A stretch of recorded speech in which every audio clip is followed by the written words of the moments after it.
السلام علیکم ورحمۃ اللہ وبرکاتہ عن علی رضی اللہ عنہ قال سمعت رسول اللہ صلی اللہ علیہ وسلم یقول ما من مسلم يعود مسلما غدوة إلا صلى عليه 70,000 ملك حتى يمسي وإن عاد عشية إلا صلى عليه 70,000 ملك حتى يصبح وكان له خريف في الجنة۔ محترم بھائیو، آج میں آپ لوگوں کے سامنے ایک ایسے اعمال کے متعلق ایک ایسے عمل کے متعلق بتانا چاہتا ہوں۔ وہ عمل ہم نے آج کل بالکل چھوڑا ہوا ہے، اور اس عمل کو، اس کی جو فضیلت ہے، اس کو ہم نے بالکل معمولی سمجھا ہوا ہے۔ حالانکہ نبی علیہ السلام کے نزدیک وہ عمل بہت فضیلت والی عمل ہے، وہ بہت بڑا عمل ہے۔ وہ عمل کیا ہے؟ معاشرے میں، اپنے محلے میں کوئی مسلمان بھائی یا کوئی رشتہ دار یا کوئی پڑوسی بیمار ہو جائے تو اس کی عیادت کے لیے جانا، بیمار پرسی کے لیے جانا۔ ہم نے اس عمل کو، اس سنت کو بالکل چھوڑا ہوا ہے۔ حالانکہ شریعت میں، اسلام میں نبی علیہ السلام کے نزدیک اس کی بہت زیادہ فضیلت ہے۔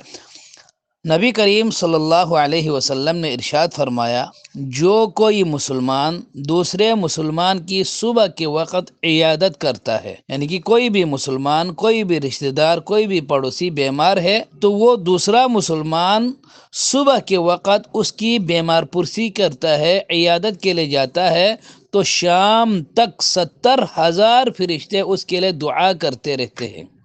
اور اگر کوئی مسلمان شام کے وقت کسی مسلمان کی عیادت کرتا ہے، بیمار پرسی کرتا ہے، اس کی خیریت پوچھنے کے لیے جاتا ہے، تو صبح تک 70,000 فرشتے اس کے لیے دعا کرتے رہتے ہیں، اور اللہ تبارک و تعالی اس کے لیے جنت میں ایک باغ ہوگا، اور اس کے لیے جنت میں ایک باغ بھی ہوگا اس عیادت کرنے والے کے لیے۔ کتنی فضیلت ہے! یعنی کہ اگر آپ ایک دن شام کو کسی مسلمان کی عیادت کے لیے جاتے ہیں، صبح تک 70,000 فرشتے اس کے لیے دعا کرتے رہتے ہیں۔ اگر صبح کو کوئی مسلمان کسی کی عیادت کے لیے جائے، شام تک 70,000 فرشتے اس کے لیے دعا کرتے رہتے ہیں، اس عیادت کرنے والے کے لیے۔ کتنی فضیلت ہے! آج کل ہم ایک دوسرے سے دعا کی درخواست کرتے رہتے ہیں، یار میرے لیے دعا کرو، یہ میرے لیے پریشانی ہے۔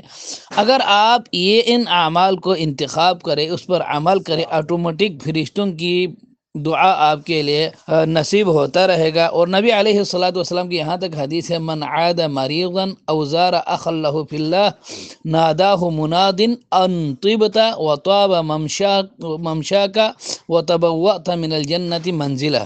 نبی علیہ السلام نے فرمایا، اگر کوئی بھی مسلمان کسی مسلمان کی عیادت کے لیے جاتا ہے، بیمار پرسی کے لیے جاتا ہے، یا اس کی ویسے زیارت کے لیے جاتا ہے، من عاد مریضا او زار اخا لہ، یعنی کہ کسی مسلمان کی عیادت کے لیے یا کسی مسلمان سے ویسے ملنے کے لیے جاتا ہے، لیکن شرط کیا ہے؟ اخلاص، اللہ کی رضامندی کے لیے، اللہ کی خوشنودی کے لیے، دکھاوے کے لیے نہیں۔ تو نبی علیہ السلام کی حدیث ہے، آسمان سے ایک منادی کرنے والا، آواز دینے والا آواز دیتا ہے، ان طیبتا، تم نے بہت اچھا کام کیا، وطاب ممشاک، تمہاری عیادت کے لیے چل کر جانا، کسی کی زیارت کے لیے چل کر جانا بہت اچھا کام ہے، وتبوأت من الجنت منزلہ، تم نے کسی کی عیادت کر کے، کسی کی زیارت کر کے جا کر تم نے اپنا ٹھکانہ جنت میں بنا لیا ہے۔ اتنی بڑی فضلت!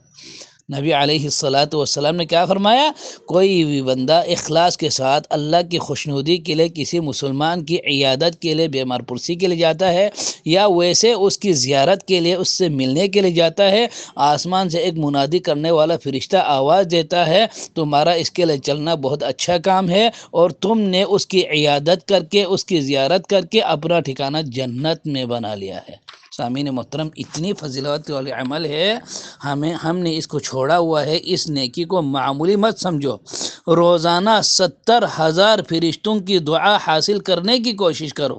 کوئی بھی مسلمان، کوئی بھی رشتہ دار، کوئی بھی پڑوسی بیمار ہو جائے تو فوراً اس کی عیادت کے لیے جایا کرو، تاکہ ہمیں یہ ساری فضیلت نصیب ہو جائے اور فرشتوں کی دعا نصیب ہو جائے۔ اللہ تعالی ہمیں سننے کے مطابق عمل کرنے کی توفیق عطا فرمائے۔